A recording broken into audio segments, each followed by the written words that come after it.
Welcome to the Wheelbarrow Profits Podcast, where you get multifamily investing made real. Learn from top players in the real estate investment world as they share their secrets with you and discover proven strategies on apartment investing that actually work. To learn more about Wheelbarrow Profits, visit jakeandgino.com, your one-stop shop for everything multifamily. Now to your hosts, Jake and Gino.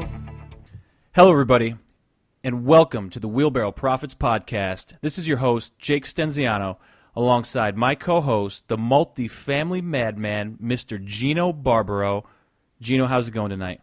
Mr. Stenziano, I'm doing great. How you doing? Bringing the pain. Tonight, we have a very special podcast coming at you entitled The Gateway into Multifamily Real Estate Investing. In this podcast, we are going to cover the when, the why, and the how of apartment investing. Guys, I'm really excited to be on this call. I've envisioned this call for a long time. Jake and I get a lot of questions on how do I start real estate? How do I get into real estate? What do I have to do? Where do I begin? We've crafted this call, and there's going to be 3 calls following this one to make it a total of 4 calls on this Gateway product. I'm really excited to be starting it. I want to help people out there to find their niche in life, to find what their goals, what their aspirations in life are, and let's help you guys out. I'm really excited to be here. We're going to start talking first about why real estate. There's a lot of people out there that know real estate's great, but why real estate? They can go do stocks, they can do bonds, they can do gold. Me and Jake love real estate. I'm going to let Jake start off with why he likes to own real estate. Well, the biggest thing for me when it comes to real estate is the fact that it's passive and it provides the lifestyle that I want for my family. It's given me the opportunity to create wealth. I was a W-2 earner for many years, and it just didn't seem like anything was going to really happen. I wasn't really going to build wealth. I wasn't going to create the lifestyle that I was looking for. It was great. I was making decent money, but at the end of the day, it didn't give me the type of lifestyle I wanted. If I want to go work out at 3 o'clock, I want to have the flexibility to go work out at 3 o'clock. I want that passive income and the amortization pay down to be my 401k. I don't want to have to invest that money into the stock market and let these fund managers bury it for me one day and then have it right up the next. I want to be in control of my destiny, so that's why I love real estate. And from my perspective, I can take it up a notch from there. I wasn't a W-2 earner. I had a business, but my business wasn't a business. It was more like a job. I was in the real estate for 20 years. Have to go in. Right now in New York, it's snowing. Guess what? I'm not getting paid when it snows. So when Jake talks about that passive income, it's really, really been a boom for my life. That control is, you know what? I want to buy property. I can buy property. If I don't want to buy property, I don't. If I want to sell it, I'll sell it, but I control the property. I control the asset. Sometimes when you have a small business, you really can't control it. In the real estate, in the restaurant business, it was very difficult to control certain things. I mean, holidays came, you're busy during the holidays, but the slow season comes, you have no control over that. With real estate, like Jake said, you definitely have control over it. You don't have a fund manager making decisions for you. You're the one making the decisions. And I think that's the number one reason why Jake and I like to own real estate is that control. Absolutely. I couldn't agree more. The second one, I think, is cash flow. You buy real estate not for appreciation. That's the icing on the cake. I think that cash flow is just the most important thing in the world. You've got to pay your bills. You need to positively cash flow on these properties. If any property is negatively cash flowing, you do not want to buy it. Unless there's, extenuating circumstances where, within a month or two, you're going to be able to, turn that property around. But if someone's telling you, hey, it's okay, you only have to take $100 or $200 out of your pocket. Yeah, that's great. If you have a tenant, if you don't have a tenant, that $100, $200 becomes $1,000. And then it just becomes like what Jake loves to refer to as the death spiral. You want to stay away from that death spiral, and one of the death spirals is negatively cash flowing properties. So stay away from them. You want positive cash flow, putting money in your pocket. Especially when you first start out. Look, there's times when you may identify a property that's not currently cash flowing, but that's because the rents are so under market. Don't make that your first property. Get in the game with something that you know you're going to be able to make a profit on, and then know your market. When you truly know your market, then there may be time to take a gamble like that, but not on your first deal. The third reason why we like to own it is a big one for everybody. It's called leverage. Not many assets on this planet where you can buy with 20% money down and 80% bank financing owner financing, whatever it is. You can buy $1 million asset and only have $200,000 down. That's the power of leverage. Now, leverage works both ways. If you're really good, you can really explode your wealth. If you're really bad, you can really go to the grave, as they say. So leverage is huge in real estate. If you know how to use it, especially if you're using other people's money, you're going to just create that wealth that much quicker. Key to what Gino just said, OPM. I know you guys have heard that thrown around a lot, other people's money, but it goes back to the founding of America. I was just watching a documentary on the History Channel, and it talked about J.P. Morgan and his father building up the Morgan business, and it was all based on other people's money. They went in, they found these struggling businesses, and they turned them around. That's exactly what Gino and I do. And you know what? It works, and I love it. One thing that Jake said though is that JP Morgan went in and did the work. Thing that JP Morgan and what I want you guys to do is to get your education out there. You're not going to ask for other people's money unless you know what you're doing and you've done it a couple times. Jake and I just closed on a deal a few months ago, 280 units. It was a massive deal. It was owner financing and bank financing. We had no money in the deal. But the reason why we were able to do that was we've been in the business for 3 years. We've been growing and growing and growing, and we've been learning our niche. So it gave us the ability to actually just really leverage this property with, I think it's really little downside risk on the deal. We have no money in the deal. We're going to refinance the deal, pull the money out, pay the note holder, the guy who's holding the property, and we're just going to be actually sitting pretty. So the problem with, leverage is when you don't know what you're doing. If you're borrowing money from people, that's when you're going to get into trouble. The fourth one, Jake loves this one here because he was a W-2 earner, is tax benefits. Getting creamed as a W-2. Now, Jake likes to talk about cost seg, so I'm going to let Jake run with this one. But this is really important, guys, out there. This is for anyone who wants to get doctors and lawyers and high wage earners as part of your, raising private money. This is a very, very important reason why you should own real estate. Here's the thing, not to get too, buried in the sand here, if you will. But one of the great things about buying larger multifamily complexes is that you're able to do something called a cost segregation study. And basically you're going to take some of that longer term depreciation and you're going to move it down into the 5 to 7 year range. What that's going to do is that's going to give you an excess of depreciation and help even out those tax burdens that you have. So one of the great things, if you keep buying these properties, you can keep pushing down your taxable income. It's been a great thing for us. So as you go on, you keep buying. The more properties you buy, the more it helps reduce the taxes. So you stop buying, eventually the party's going to come to an end. And I've just thought of something else that's really important as tax benefits, something called a 1031 exchange. Let's say you make money on a property, holding a 25-unit property and you want to expand your portfolio, you want to sell this property, usually that would trigger a taxable event. There's something called a 1031 in real estate where you can actually roll over your gains into a new property that you buy, and those gains are deferred until you sell that property. But what a lot of people who've made tons of money in real estate, they just keep buying bigger and bigger properties with those gains. Eventually, someone's going to pay the taxes, maybe your kids, maybe your kids' kids, but for the time being, you can defer those taxes and just grow your wealth. It's an awesome. And let's think about it, right? You can keep deferring these taxes, and then your kids are going to get these properties, and it's not going to be a bad thing. I mean, if it's generational wealth, they're inheriting them. Boo hoo, right? I'm gonna pun on that one, but I don't mind turning that one over. But the other thing, to Gino's point, is that you may need partners, okay? So if you have partners, high net worth partners out there, or people that need to reduce some of their taxable income, this is creating the value. This is what we're going to talk about later. By showing the benefits of real estate and the fact that you know about cost segregation studies, this is how you're going to help get those future potential partners into the game with you. Next one I like to touch on is called amortization. This is really an awesome return. People don't even factor this into their returns. Basically, what it is you're paying down your mortgage. But who's paying the mortgage down? The tenants are paying the mortgage down.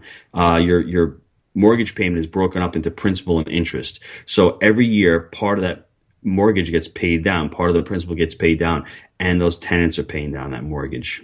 This is the autopilot retirement plan, because every time that check goes into the bank and that mortgage gets paid, that's your retirement account right there. That's forced. It's happening. There's nothing you can do about it. It's a beautiful thing. Now, people talk about different types of amortization. If you're young, obviously, you might look into a 15-year AM. If you're 30 years old, you want to pay that property off. You want to have that property paid off in 15 years. You want to defer the capital. You want to defer the cash flow on the property. So by the time you're 45 years old, that property's paid off. I think that's a fabulous strategy. Jake and I like to go out a little bit longer. We like to look for 25-year amortizations because we'll be able to cash flow more. We refi the property. So we like the 25-year AMs. There's no right answer for anybody. We're trying to get onto 30-year AMs right now because we just love the cash flow. We love these properties to pay us back. So we don't really, our goal isn't really to pay these properties back. That's not what our goal is. Our goal is just to create forced value on the property and just cash flow on the property. Next one. And I think this is one of the really, wealth generators. We refer to it as the velocity of money. Let me give you the steps for what we call the velocity of money. First, you buy the property. Second, you work on the property. You do what you got to do to create the value. You raise the value of the property. Third, you go refi the property. You pull out as much money as you can from the property. On all of our deals so far, we've been able to refinance these properties because we've bought the property right. We force the appreciation by raising the income, lowering the expenses. We go back to the bank. The bank says, wow, you've done a fabulous job. And usually the time frame is between 12 and 24 months. Then we refi the property. We pull that money out. In effect, we have very little of our own money left in the property. We go out and we buy the next property. We usually pull out more, actually, just to be fair, Gino, than the money we put into it. Which is great. Yeah. I mean, it's fantastic because what happens is you become the bank in effect. That's what banks do. They're lending out money and they're velocitizing the money. So your returns become infinite. Your risk becomes very little because you have no money left in these deals and you keep buying assets and you're controlling assets with no more money left in them and you keep growing your portfolio. So that last one should not be overlooked. I think that's one of the most important ones in real estate. And I think the biggest one that we've done was the Park Place deal. I don't think we had more than $800,000 into that deal, and we pulled out $1.6 million. So that's the power of this stuff, and you're not getting taxed on it at the time that you cash out. So it's pretty amazing. And like what my dad likes to say all the time, and Jake always refers to this, is it's not what you make, but it's what you keep. So if you're able to pull out all that money tax-free and be able to invest it into another asset, you've just in effect doubled your assets. You've got 2 properties now, and your money's in that one. And if you're able to do the same thing with that one, with our system, you'll be able to do that because you have to buy these properties right. When you buy the properties right, you're buying them at actual numbers. You're working on them. Like I said, you're raising the income, lowering the expenses, going back to the bank. The bank sees that the operations of the property have just expanded and they're doing fantastic. And you can refi the property with them. And you guys are going to hear it from the naysayers out there. Oh, you can't do this. You can't do that. It's too hard. Wah, wah, wah. We're living proof that we've done it. We've done this. We've done it time and time again. And you know what? It's not easy, but it's doable. And if you stick with it and you stay persistent, you're going to get there with it. So you are going to hear people out there say, "Oh, it's too hard and it can't be done." But you know what? We do it on a monthly basis just about now. So now you've heard all the reasons. I've given you 6 powerful reasons of why you should invest in real estate. Sometimes there isn't a reason why. I've given you 6, but me and Jake had a specific reason of why we wanted to invest. We knew these were all really powerful, but it was something specific, something within us that we wanted to invest in real estate. And I call it, from life coaching, it's called the who, what, and how model. Basically, the who is your core thought. It'll get you to your what. What is the action or result you need to take to get to it? And how is the core emotion of the feeling, basically. So let me give you an example of what I'm talking about here. Basically, you can take an example in life. Some people go through life as victims. So they come through life, they're a victim. I'm a victim in life. I've got bad things coming at me. I can't get out of my own way. So what happens? They become lethargic in life. That's their what in life. They just have lethargic. They're really listless. They have no energy. So their how becomes, they become apathetic. They just don't want to do anything in life. We want to stay away from that, guys. I'm going to give you an example of what I am, of who I am. I thought of my who, and I said, I'm 45 years old. I am a dad with 6 kids. That's my core thought. That's my, my energy in life. That's what gives me passion in life. Now, for my who, what is the result or the action that I need to take to get myself going in life, to get myself motivated. My what was actually starting a business, getting out of my current business that I was in, that was just taking up so much of my time, and creating the business that Jake mentioned to give me the passive income and to be able to structure my life to spend more time with my family. So from that what I wanted to do, I figured out how I was going to do it. How was I going to do it? I was going to start investing in real estate. So I'm going to play the game with Jake. I'm going to do the who, what, and how with Jake. Who is what you perceive you'll get. What is what you want, and how is you're going to get it. So let me ask Jake. Jake, who are you? What is your core thought? My core thought, and this is obviously to your point, is that I'm a father. You know, I have a 1-year-old daughter who is everything to me. I'm a husband. I'm a guy that loves to be active. I love to be doing, making things happen. I love fitness. I love sports. I love my businesses. So that's who I am.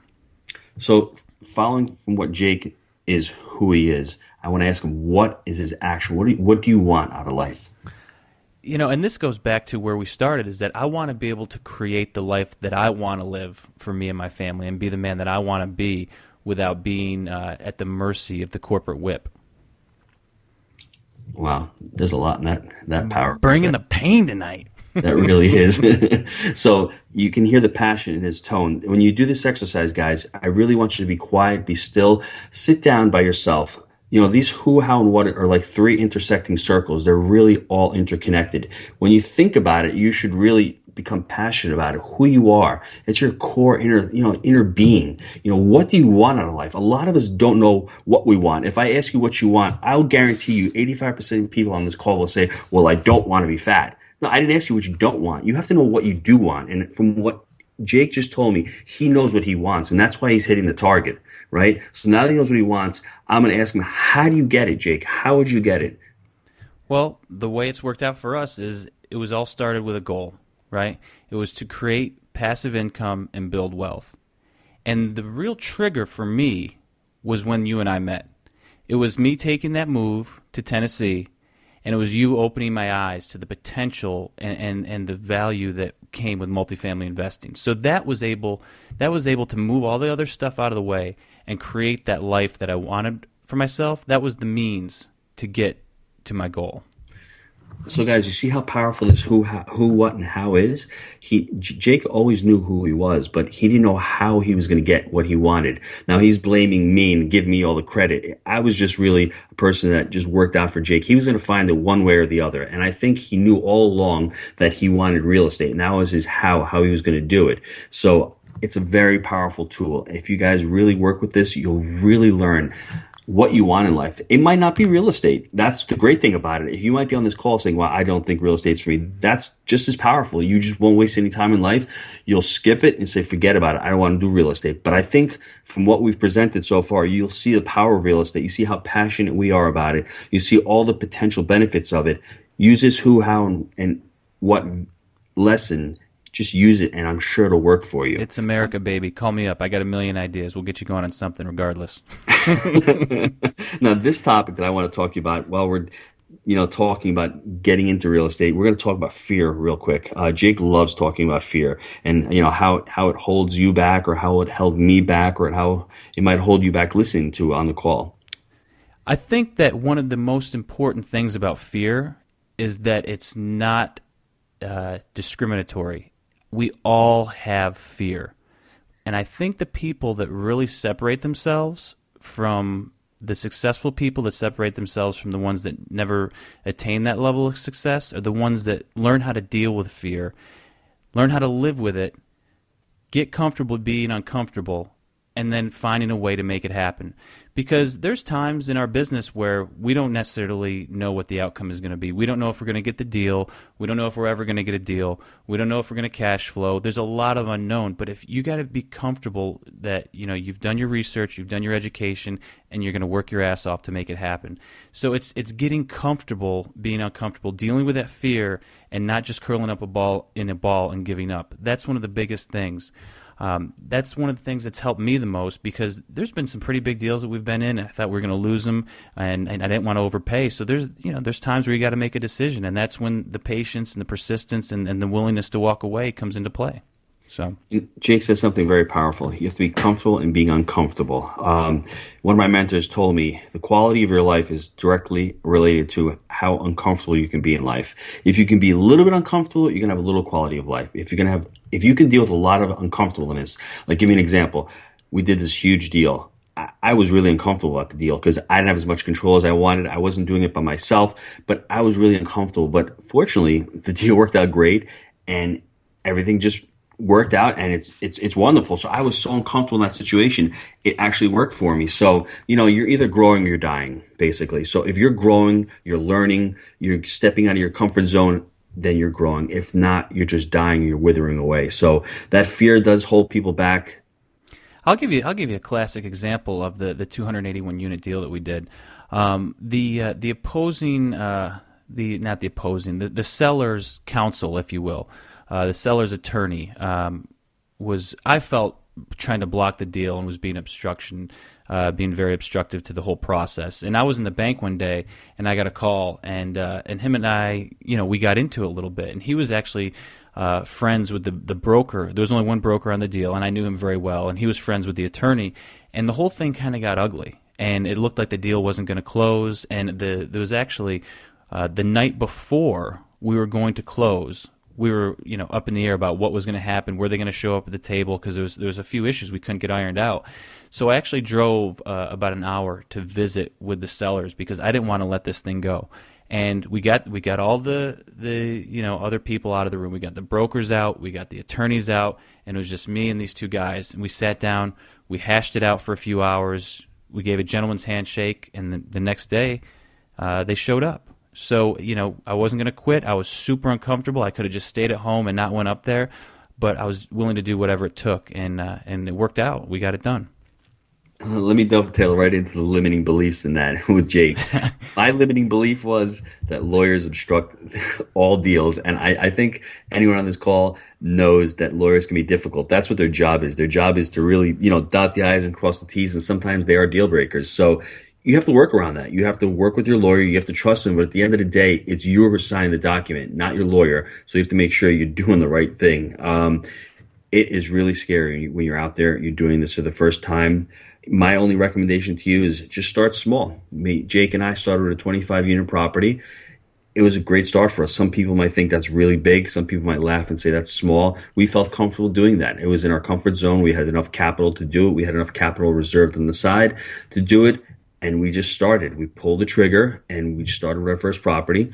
And right after that, 3 or 4 months later, we bought our second property. So, people use fear as an excuse. I use fear to really motivate myself and just to say, listen, I've got to get out there. I've got to put myself out there, and I've just got to, plow forward, plow ahead. You want to be crazy, you want to make it happen, and you really want to change your life. The next time you get scared of something, run right at it.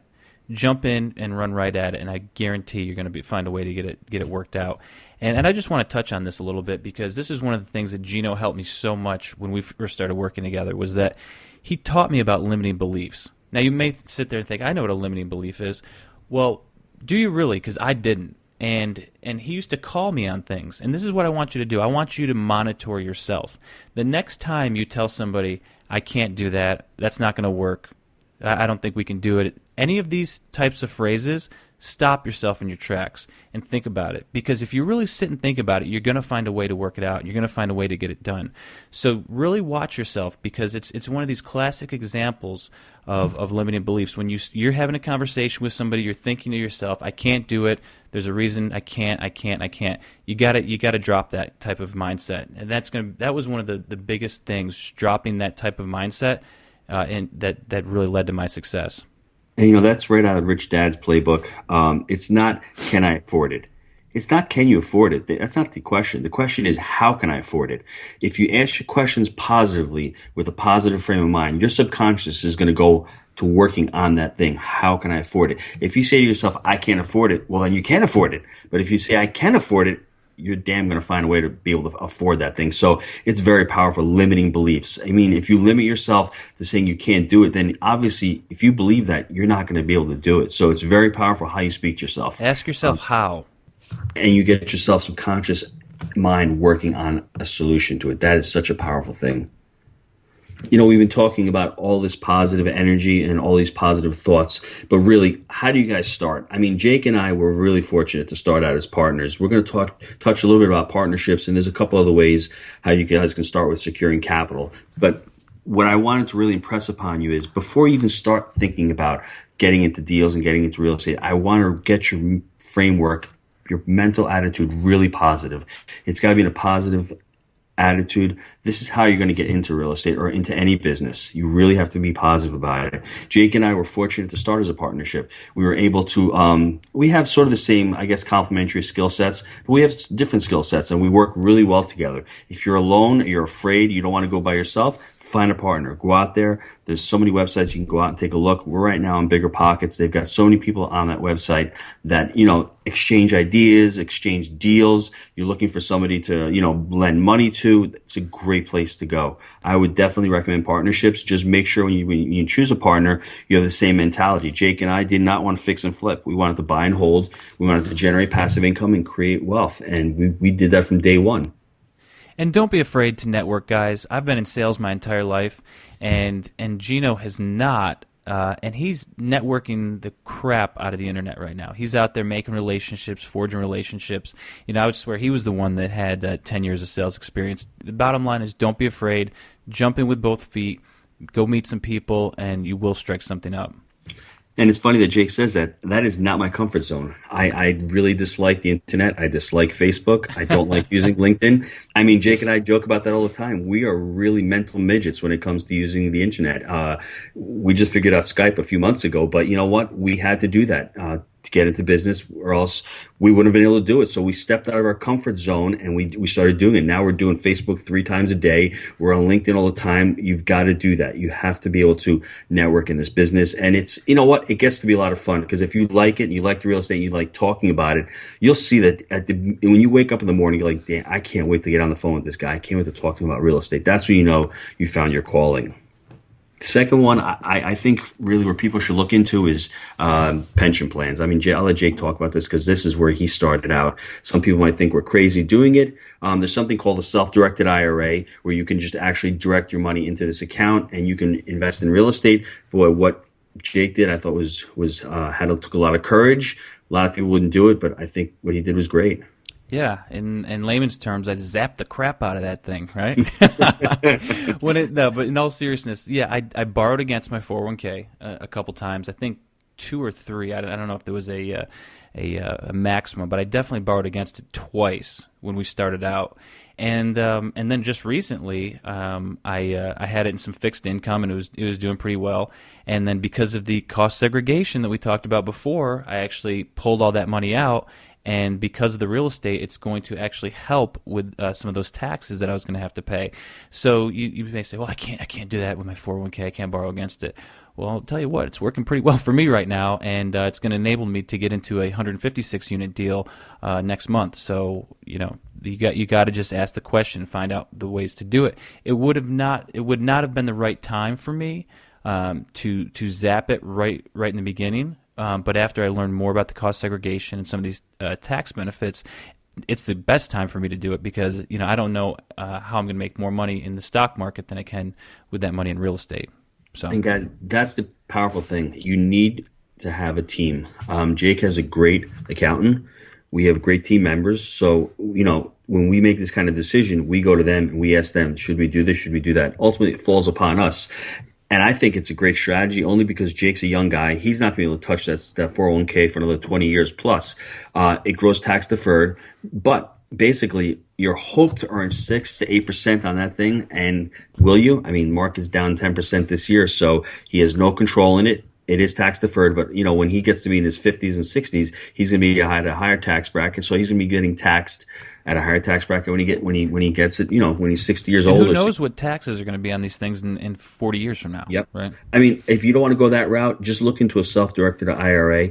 Go on to Equity Trust. There's a lot of companies that do this. Just look it up and see if it's great for you. I did it. I actually put my money into a self-directed IRA. But what I'm doing now is I'm pulling it out. Also, I have the same tax benefits as Jake does, and I'm using it to get into this 156 unit deal. It basically comes down to the opportunity cost of money. I mean, can I keep the money there 15 more years and let it grow at 5%? I probably could, but I've got the opportunity to buy big deal, get the money to cash flow now, and be able to refinance the deal within a year to two, have all my money back, and be able to do that again. I don't want to wait. The time for me is now. Like I said, I'm past my fear. I blew through the fear, and I'm just taking action. Pull the trigger.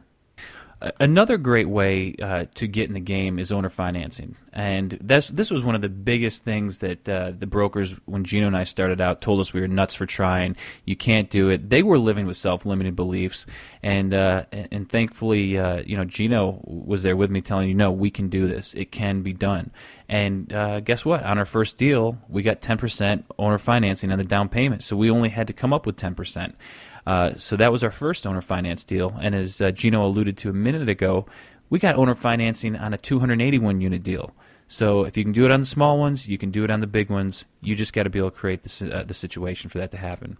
And like Jake said, that was a limiting belief by the brokers and by Jake himself, and even by me. I didn't think we were going to be able to do it, but you know what? I found the broker who knew all about it, and it was up to me to educate the seller and tell the seller, hey, this is a great deal for you because you're going to be getting a little bit of money every month. If you get all your money up front, what are you going to do? You're going to pay taxes, and you're just not going to have any cash flow. You're not going to have any, cash flow coming in. You're basically going to put the money in the bank at earning 0.04%.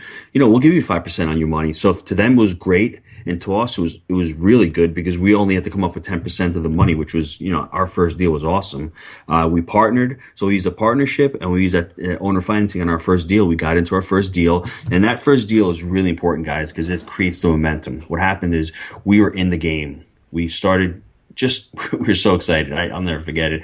I mean, we were just walking around. I remember Jake was collecting rents. It just changes your whole mindset. I remember him telling me the first time he went to collect rent, people are paying him. When you're a W-2 employee and you're, getting money from a corporation or you're getting a salary, it's a totally different thing than when you're going knocking on doors and people are paying you. It's such a gratifying feeling. I mean, I've been used to it. I'd done it previously, so I wasn't as amped up as he was, but I'll never forget the first call that he made to me. He's like, this is great. I've got stacks of cash.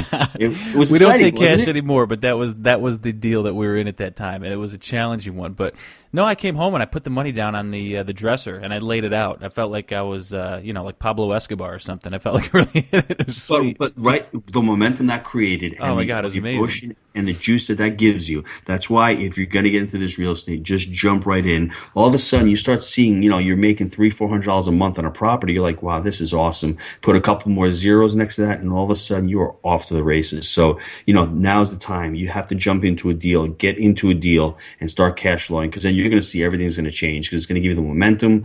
You become a player. All of a sudden, people start taking you seriously. I mean, we got our first deal done. Jake started calling himself the deal closer. We only closed one deal, but you know what? We were the deal closers. So when we came to the second deal, we used the same broker, and same thing. He knew we were going to close. He knew we had the excitement. We had the motivation. We had the business plan too, believe it or not, because we had already been running the property for a few months. We saw what was working, what wasn't working, and it just gave us a lot of energy. And it's funny because we use the best title company. We use Concord Title in Knoxville, and they just laugh when they see me come in with a new deal now, and they say, all right, come on in. And they sit down at the table with me, and they start taking notes, and they say, all right, what's going on with this one? And they say, this one's going here, that's going there, because we work them. We really do to get the best deal, because, look, we're getting started. We're still new to the game, and we're growing our portfolio. So every, $50,000 matters. So we really negotiate every single point, and we do what we can to make these deals work, and that's the bottom line. So now, how do you start, guys? What Jake and I have found to really work for us is we love to set goals. Jake is a maverick with the goals. He's got his coach's sheet, and it's really important, guys, to start planning your life out. I mean, I think there's a study out there that like 4 or 5% of the population sets goals. I think it should be 100% of the people. I think everyone should have a goal for themselves. What you're going to do tomorrow. When you get up in the morning, you have to hit the ground running. I mean, I know Jake's got his sheet out tomorrow. He's probably got 3 appointments tomorrow. He's got a call with me tomorrow night. That's it right there, sitting right next to me on the desk. That's the card stock. That's right. And you need that. You need to know where you're going. I always say, if there's no target, you can't hit it, right? So we have to start having you guys set goals for your life. Just, you know what? I mean, I like to set yearly goals, but then I like to work backwards. You want to have goals for quarterly, but I would start this way. If it's January 1st or even now, think for yourself, what would be a really, really, profitable or great year? How would you like your year to end off? I mean, for me, I would love to have a certain amount of money cash flow coming every month. I'd like to have certain, health goals hit. So then from that, I can plan myself back. Well, how am I going to get, let's say, for instance, $30,000 a month in cash flow, positive passive income coming in? I'm going to have to break that down. How many more deals do I have to do? So that's how I work my goal sets. How do you do it, Jake? Yeah, no, I do it very similarly. I use the 5 Fs. We've talked about this a lot. It's family, faith, financial, fitness, and friends. Mm-hmm. And I build it around that. I've been writing for the last few months till we bought this last deal. My 2 that I write down every day, a little personal, but it's to buy 250 units and to crush social media, because that's something that I was not comfortable with. I ran right towards it, and I think we're doing a pretty good job with that. We only hit 156 units, and there's an option to build 16 more. So guess what? I had to set a high goal for myself. It was to buy 250 units. We're going to buy 156 with a few foundations that we're going to build on after that. So I wanted 250. I'm hitting roughly 170. Okay, I'm still pretty satisfied with that, right? It's not a bad thing.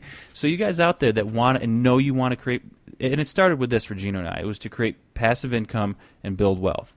So maybe that's something that you share. If that's it and you want to buy multifamily, pick a number. Say it's 50 units you want to get started out. Write it down every day.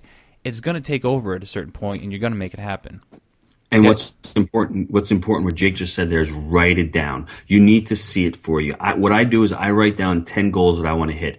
So those 10 goals I see in front of me every day. And at the end of the week, it's really weird. You're going to see those goals are going to shift for you. Sometimes, you know what? You might want to make more money. Sometimes you want to, work on your relationships, whatever it is. If you see it and it's written down in front of you, something happens when you put pen to paper in your subconscious. It activates it. And don't be wimpy about your goals. If Jake had said, I want to buy 50 units, I'd say, Jake, that's wimpy. 250s are good. It's a stretch. It's being uncomfortable. Now, if he says 2,500 by the year's end, that might be a little bit out of reach. We've only got 700 so far. So to, quadruple your portfolio by the end of the year, I wouldn't say it's out of reach for Jake, but it might be a little unrealistic. You want to stretch yourself. And I have a value goal, yeah, but there's that other component to it. So that's my short term, right? My long term value goal is to hit 100 million in total values for our multifamily real estate. So there's not just the immediate, but then there's the long term as well. And what's cool about it, I know Jake uses one. I use a vision board. People might think it's crazy, but I have a board in my office, and I like to write stuff on the board. And I know what Jake did was, I don't know what the size check he wrote, but he wrote himself a check for $25 million. What was it, Jake? No, 40, man, but I might have to 40. Jump that baby up. I'm not cheat myself anymore, all right? So, having that vision board, guys, just think of it when you're buying a car and you buy a red Toyota. All of a sudden, everywhere around you see red Toyotas because they're just in your conscious. You're driving one and you just notice them all. You put something on your vision board where you want to hit it. You put down anything you want. I had actually, beginning of last year, I wanted to buy a Porsche. That's what I wanted. And I said, I'm not going to get it. But you know what? I had a picture of it there. I saw it there every single day for the last year. And then all of a sudden, Gino, what are you driving? I'm driving a Porsche, and it works. And it's sweet. You can choose anything you want. And I put stuff on there for deals, and I want to expand the portfolio. I want to get this number of units, and it really works. Just a matter of writing it down and being persistent and sticking with it. And I know it'll work for you guys. I 100% with you on that one. So guys, how do we get started in real estate? Let me give you a few quick pointers of what you guys got to do to start. First thing is listen to podcasts. Podcasts are low barrier to entry. They're usually free. Go to Jake and Gino iTunes. We've got a bunch of podcasts on there. Go on, iTunes itself and just listen to other guys. Listen to what you want to listen to. Where the guys are talking about creating wealth, fixing and flipping. Just see whatever genre you like, attack it and see what works best for you. But just start listening to podcasts. That's the easiest way. I know Jake likes to listen to Audible in the car. He's not a big reader, but I know he likes to listen all the time. So that's a great place to get educated also. Love Audible. Got one going right now. Traction. You like Traction, huh? I'm getting there on it, yeah. The second one, guys, once you start listening to the podcast, you're going to see what you like and what you don't like. The second one is just to focus on one specific niche. I know a lot of beginners start jumping all over the place. They want to start fixing a house and flipping it. Then they want to do wholesales. Then they want to do lease options. Then they want to buy and hold. pick one niche and just learn it really, really well. When you become an expert in that, then you can move on to another niche. But it's really important to pick one. Jake and I picked multifamily investing, and it was really, we niched it down even further. We picked mom and pops. We'll discuss that in another podcast, but mom and pops are basically properties that need a little tender loving care. They've got deferred maintenance on them. And we picked that market because we knew we could focus on that and make a ton of money on it. We learned all about that market, and we learned all about multifamily investing, and that's what we're doing. We're still doing it. We still want to, increase the portfolio. That's where our, strategy is. That's where our, that's where our that's where our focus is on that niche. And don't be afraid. If you are saying to yourself, I know I really want to be in apartments, and then there's a but I don't have this, but I don't have that. Don't sacrifice. I right before we got into our first deal, I went and bought a house, and that took basically all my money. So what did I do? I thought outside the box. I borrowed some money from my 401k. We got seller financing. This is the type of strategic thinking and critical thinking that needs to take place to get in these deals. If you just say, well, I don't have it now, I don't think I can do it right this second. Well, you're right. You've proved yourself right, and that's what you got to understand about this.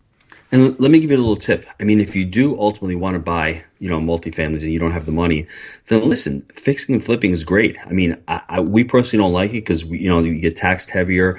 It's a different business plan. It's a different strategy. But if you need chunks of cash to put down on properties, learn that. And then, ultimately, what you want. What works in your certain situation. Then you can transition into the multis if that's the way you have to go. If you have a little bit of cash on the side, great. Jump into multifamilies, or if you can raise capital, if you got a lot of wealthy friends or wealthy family members, choose multis. But just stick to that one niche, learn it really well, and then you can progress into the next one if you'd like.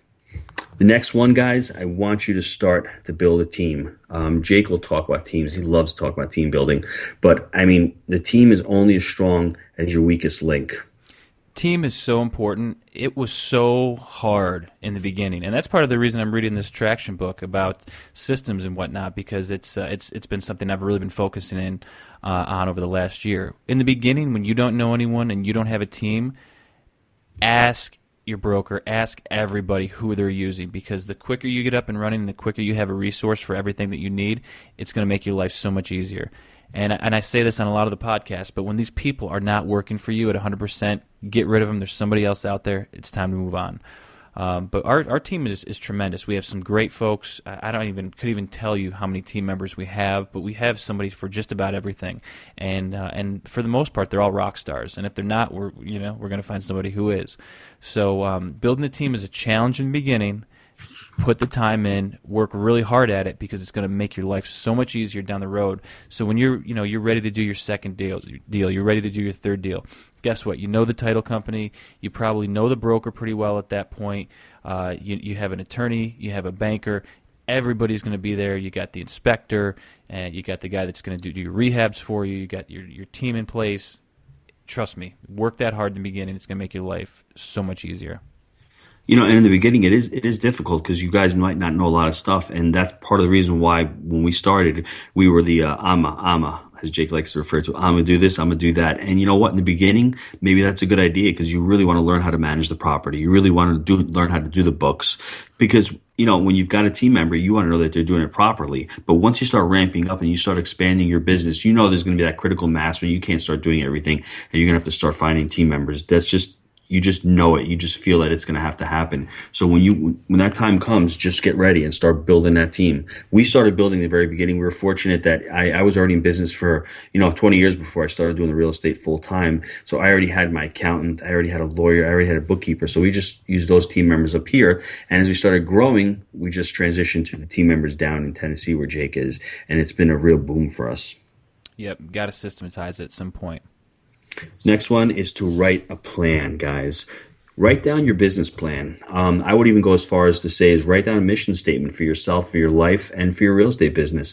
Most people, as I referred to previously, don't know what they want. Your mission statement should be short, should be succinct, should be brief. My mission statement, I don't have it written down in front of me. I haven't looked at it in a while, but I just know that I want to make a difference in life. I want to be able to create wealth. I want to live, a valued life. I want to be positive. I want to bring that energy to everybody, and I want to make a difference. That's what my mission statement is. And through that, I can accomplish that through real estate. G-Biz, you're always making it happen, man. Come on now. And once you guys write that plan, we've created something called a credibility book. The credibility book is very, very powerful, very important. It's gotten us deals. It's gotten us money where we have to go out and get money from bankers. It's just been a real positive for us. Especially in the beginning. When you're going in on your first and second deal and you don't have those relationships, that's going to be an icebreaker for you, and it's going to show you're competent. I don't know if we'd be where we are today if we did not do that in the beginning, especially on the first deal. I was 20-something-year-old kid going in to meet with this banker, and he was in his 70s, and I worked as I was working as a vaccine rep for a pharmaceutical company at the time. That's all I ever had done at that point. Obviously I did, when I was younger, I did, different labor jobs and whatnot. But for my time in corporate was in sales, and so I went in and I had my credibility book. I had my business plan. I had exactly how we were going to return the bank their money and how we were going to make a profit on it, how we were going to reposition the property. And there's no doubt in my mind, if I would not have come to the table prepared like that we were not getting into that deal. Now, I hear everybody out there thinking that's a lot of work. And you know what? It is a lot of work. And if you don't want to do it, then don't get into real estate because you're going to be putting serious money, serious dollars into it. So put some serious time into it. Write out your business plan. Write out what you want to go for. Write out this credibility book. We have the product. It's on Udemy. We're having it for sale.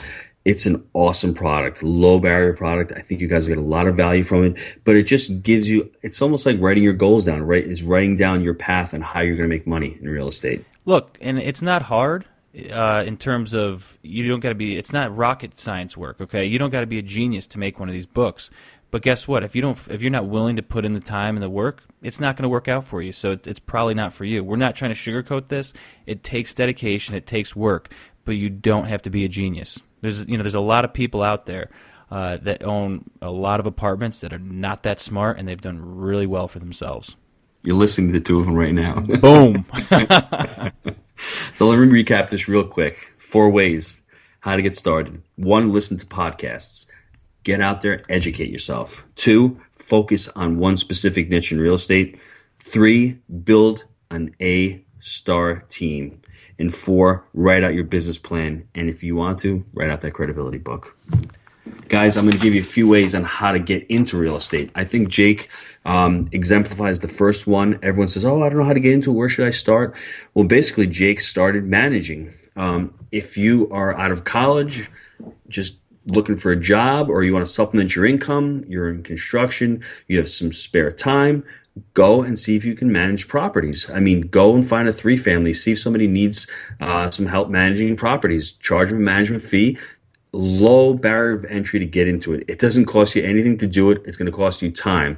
You're going to get a lot of experience out of it, and you're going to see if you like the business. Maybe if you don't get like some the equity business, that way too, right? When yeah, you get into the deal, maybe you get some equity and you're going to manage it. That's one way to structure it. Yeah, I'll let Jake touch on that a little bit more. But my main point to this is, if you don't like it, you didn't put any money into it, right? You can get out of it. Say, listen, I'm done. I ain't managing these properties no more. It's just a great way to get into it. Great way to get some experience. And if you do like it, sky's the limit. Yeah, no, the only point that I was trying to make is if you find a deal and you know somebody that wants to invest in real estate but they don't want to deal with the tenants, and you have limited funds, throw a couple bucks in the deal, but tell them, look, I want an additional 5-10% equity, and I'm going to be the one managing the property every month, and that will be my fee. It's an equity-based fee, and show the value. Bring a credibility kit to the table and show this person that how and why it's going to work for them. I think it's a great way to get into the deal. That's how Jake got into his first deal. And from that, he leveraged his ability. We were able to buy the second deal. And guess what? Jake managed the second deal. He got a management fee for doing it. It's a lot of work, guys. But you know what? Anything in life that's worth doing is a lot of work. With the second deal, we moved on to the third deal. Jake managed the third deal. And, as you start managing more property, you start building those systems. That's what we were talking about. But it's just truly a great way to get into the business. But you guys got to perform at the end of the day. You can't just not show up and do the work. Just remember that. Second one is called bird dogging. I don't know if anybody's heard this term before, but basically, bird dog is somebody who goes out, looks for deals. They don't have any money in these deals, but let's say they're driving down the street, they see a house that looks dilapidated, they knock on the door, hey, you interested in selling? The guy goes, yeah, you know what? I want to sell. Then that is your cue to go find somebody who has money to buy the property. You just, you know what? You call people up. You call people who are in the business and say, listen, I've got this property. This guy wants to sell. You know what? Just say, I want a couple $1,000. I'll give you the deal. And that's where these guys are always looking for deals. So if you can spot a deal, you don't have to get your hands dirty. Just hand the deal over to somebody else. They'll pay you a fee for it. There's this common theme that I keep hearing, and it sounds a lot like work. Well, it is. It is work. I mean, what other way? There's no risk in that one, right? You can make a couple $1,000 just getting somebody to buy a property, and it happens all the time, guys. People are always out looking for deals, and the problem is a lot of these guys who are in real estate are really busy working their job. Jake is out there managing. You think it's easy for him to go look for deals? I mean, how much would he pay somebody to find a deal, bring him a deal that's 150 units? You're going to pay the guy $10,000, $20,000 because that's a fantastic deal. The guy has no risk. He's just bringing you the deal. So I think that's a great way to get started. No doubt. Next one is to buy a multifamily and live in one. So if you're buying a duplex, guys, you got to live somewhere, right? You might as well buy a duplex, live in one unit, and rent out the other unit. Get a lot of experience doing that way. Hopefully the property will be able to pay all your mortgage and maybe part of your property taxes. I've heard a lot of people doing this. When I was growing up, my mom, we lived in a duplex. I lived upstairs. We rented the basement, lived that way for 15 years. My mom had no costs. It was awesome. I mean, just grew up. It was just part of life for me. I didn't think it was anything different having a tenant downstairs, but it was able for my mom to save money to, build a bigger house and to, live, as she would say, rent free. Words of wisdom. I actually had, when I was doing my rep days for the pharmaceutical company, I actually had a super successful doctor tell me that this is exactly what he did when he got out of medical school and was suggesting me to do it. Don't know why I didn't listen on this one. Probably should have, but we're still here today, so it's all right. Jake, you know what properties I like to look at? I like to look at properties who have little cottages on the side. So if you like to have your privacy, look for a house and then with a barn or with a garage detached.